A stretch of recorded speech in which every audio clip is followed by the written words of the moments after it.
are probably most widely noted for introducing into the field of psychotherapy an idea that seems almost self-evident, which is that our behavior, our being, ourselves, are affected by our philosophies, by what we think.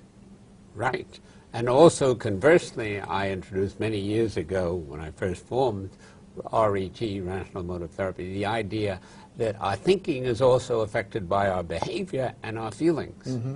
So in effect, it's all one system. That's right. Interactional. Mm-hmm.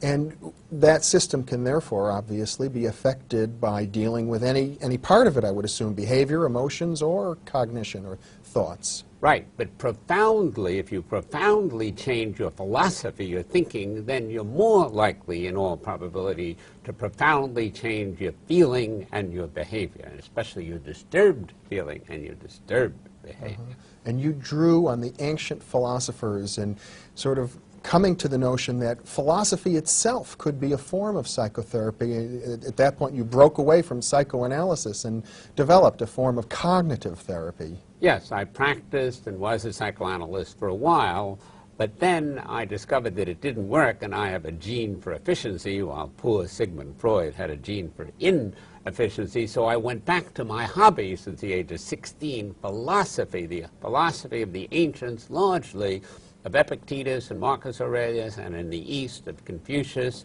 and Lao Tse and Buddha, and amalgamated it with behavior therapy, which I'd used on myself at the age of 19 to get myself over my phobia of public speaking and of approaching young females. Mm-hmm. Well, if I could get to the kernel of your thought, it is basically that whatever happens to us in life, it's not totally responsible for our emotions. Right. It's partly, it contributes to it. A, activating events contribute to C, consequences in our gut, but it's B, our belief system, our philosophy, which mainly, largely, or certainly in great part, makes us feel and think the way we do, especially think, and I should say behave the way we do, especially in a disturbed manner. We disturb ourselves. And typically, I suppose, when a person is very angry or very depressed, they almost always think that it's something outside that's causing that. Right. And we normally, and I think biologically, tend to think that because, see, consequences, my anger immediately follows you are treating me unfairly, that you made me angry instead of you made me feel sorry and regretful to some degree, but my anger I added by commanding and demanding that you not do what you indubitably did. And in a sense, if I'm right, you broke with Freud in suggesting that the parents aren't responsible, early upbringing isn't responsible, that we teach ourselves these kinds of neurotic behaviors. Right. We're born gullible to our parents, influenceable, teachable in the first place. Therefore, we stupidly listen to our parents, but then we invent many must, shoulds, ought, demands, commands, in addition to the standards, the values that we adopt from our parents. But the standards don't upset us. We mainly upset ourselves with those Jehovian commands. Yeah. You've used the term, I think you must have coined it, masturbation. Right. That masturbation is good and delicious, but masturbation is evil and pernicious, is one of my sayings. And masturbation is when we tell ourselves, I must do this, or things must be this way, even though they're not. Right. The three main musts are I must do well, or I'm no good. You louse, must treat me well, or you're worthless and deserve to roast in hell. And the world must give me exactly what I want, precisely when I want it, or it's a horrible, awful place. It would be awful. It would be terrible. Right. Because of the must. If you didn't masturbate, then you wouldn't awfulize, terribilize, catastrophize, say, I can't stand it, and put yourself down. If you're only stuck with, I'd like very much to do well, but I never have to, then you wouldn't then disturb yourself. Yeah. So the technique that you get engaged in with your clients is one of disputing their musts, their ideas, and showing them that logically, scientifically, philosophically, things are not that way, that nothing must be if it isn't.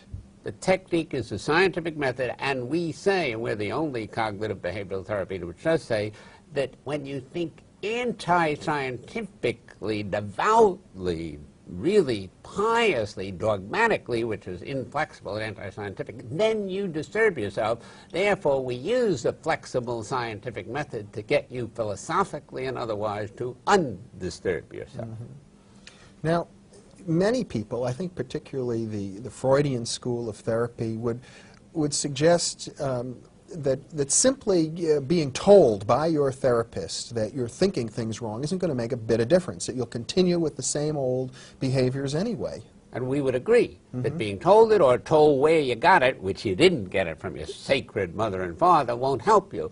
But the insight that I made myself disturbed, I foolishly listened to my mother and father and took them too seriously, and I'm still doing it, and that now I require work and practice to give up my biological and sociological tendency to disturb myself. That will help you, not the belief that I disturb myself and that I don't have to. That'll help, but not that much. Yeah. Well, doesn't the idea that if you can simply change your philosophy, that your whole behavior will change, somehow go against the behaviorist concept or the materialist notion that the mind doesn't really influence matter? In effect, you're saying that our mind will influence. Very significantly, but we also say that since you worked at this foolish philosophy, ingrained it in yourself, conditioned yourself, that therefore it requires work and practice to give it up, and it requires feeling against it. So we always use cognitive thinking and emotive, dramatic, evocative, and behavioral techniques to get people comprehensively to change and to stay changed. In effect, what you say is that every emotional state has its concomitant belief system. Right. That even sorrow and regret, which would be appropriate emotions when you're not getting what you want, have the belief system, it's too bad, isn't it unfortunate, while horror and depression has it's awful, and it must not be this way, and I can't bear it. So, and each of the negative self-defeating states, such as depression or anxiety or despair or rage, has some individual difference in what you tell yourself, what you believe philosophically. So, in a sense, the heart of your philosophical approach then is to distinguish between what we might call appropriate philosophies, appropriate emotions, and inappropriate ones. And oddly enough, I discovered after years of doing rational emotive therapy, RET, that there only are a few differences, and one main difference, and it's crucial, is taking a preference, a desire, a goal, a value, practically all of which are legitimate, and escalating it again, transmuting it into a demand, a should, an ought, a must, an absolute. In other words, the most terrible thing could happen to me. Perhaps I have leprosy, Right. or some kind of a fatal disease, or I think, as you pointed out, maybe somebody is slowly torturing me to death. Right. And that doesn't necessarily justify me going into a state of a depression. Or of horror. Or of horror. But it does justify you saying, I don't like this, I wish it weren't so, what am I going to do about it? Which you won't do if you're horrified. You'll freeze and make yourself worse. So you control largely, not completely, your emotional destiny and your behavioral destiny, and if you change your basic philosophy of life, then you can change it. You have the power to do so, but you normally sit on your rump and don't use that power.